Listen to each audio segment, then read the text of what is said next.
বিপিএলের দল সিলেট স্ট্রাইকার্সের মালিকানা জোর করে লিখে নিয়েছেন মাশরাফি। এমন অভিযোগে মামলা করা হয়েছে বাংলাদেশ জাতীয় ক্রিকেট দলের সাবেক অধিনায়ক মাশরাফি বিন মুর্তজার বিরুদ্ধে। কিন্তু আসলে কি দলটির মালিকানা ছিনিয়ে নিয়েছেন মাশরাফি? কি আছে মামলার এজাহারে? এ নিয়ে বিস্তারিত থাকছে প্রতিবেদনের বাকি অংশে। আর কেটিভি ক্রিকেট চ্যানেল থেকে আপনাদের সাথে আছি আমি মেহেদি হাসান।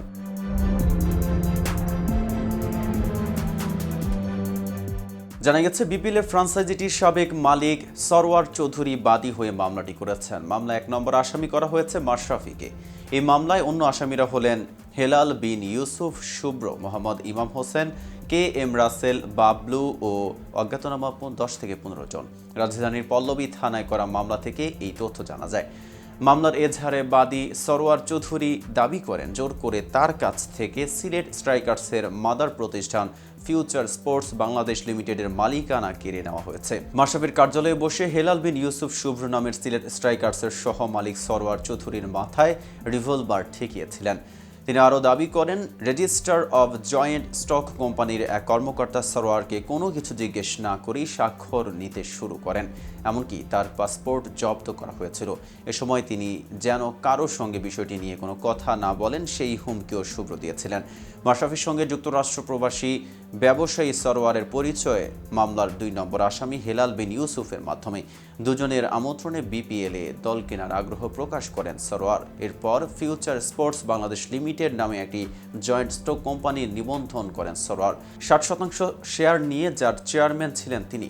বাকি 40% শেয়ার নিয়ে কোম্পানির ব্যবস্থাপনা পরিচালক হন মামলার 3 নম্বর আসামি ইমাম হাসান।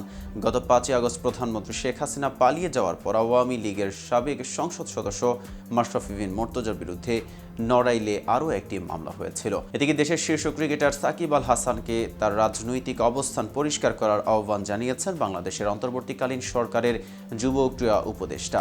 রবিবার শ্রম ও কর্মসংস্থান মন্ত্রণালয়ে সাংবাদিকদের প্রশ্নের জবাবে আসিফ মাহমুদ সজীব ভুঁইয়া বলেন যে কর্তৃপক্ষ অন্যান্য ক্রিকেটারের মতো সাকিবকেও নিরাপত্তা দিলেও রাজনৈতিক কারণে তার উপর জনগণের ক্ষোভ থাকতেই পারে। জনগণের পক্ষ থেকে যদি নিরাপত্তার ঝুঁকি থাকে সে নিরাপত্তা কেউ কাউকে আসলে দিতে পারবে না। আমার মনে হয় ওনাকে ওনার জায়গাটা পরিষ্কার করা প্রয়োজন। ওনার যে রাজনৈতিক অবস্থান সেটা নিয়ে কথা বলা প্রয়োজন। আসিফ মাহমুদ ব্যাখ্যা করে বলেন যে সাকিবের 2টি পরিচয় আছে, একটি ক্রিকেটার হিসেবে, অন্যটি আওয়ামী লীগের সংসদ সদস্য হিসেবে। তার 2টি পরিচয় নিয়ে মানুষের মধ্যে মিশ্র প্রতিক্রিয়া আছে। এখন আমরা ক্রিকেটার সাকিবকে পর্যাপ্ত নিরাপত্তা দেব যা একজন খেলোয়াড় পেয়ে থাকেন। এটা আমাদের দায়িত্ব এবং তিনি দেশে আসলে আমরা সেটা দেব। তবে তিনি সতর্ক করে দেন যে দেশের সাধারণ মানুষ তার রাজনৈতিক কারণে তার প্রতি ক্ষিপ্ত হলে বিষয়টি অন্যরকম হবে। তিনি বলেন সেই ক্ষোভ সাকিবকে নিজেই কমাতে হবে তার কথা দিয়ে। তো ভিউয়ার্স, ভিডিওটি সম্পর্কে আপনাদের কোনো মতামত থাকলে জানতে পারেন কমেন্ট বক্সে। সাথে নিয়মিত ক্রিকেট আপডেট পেতে কেটিভি ক্রিকেটের সাথেই থাকুন।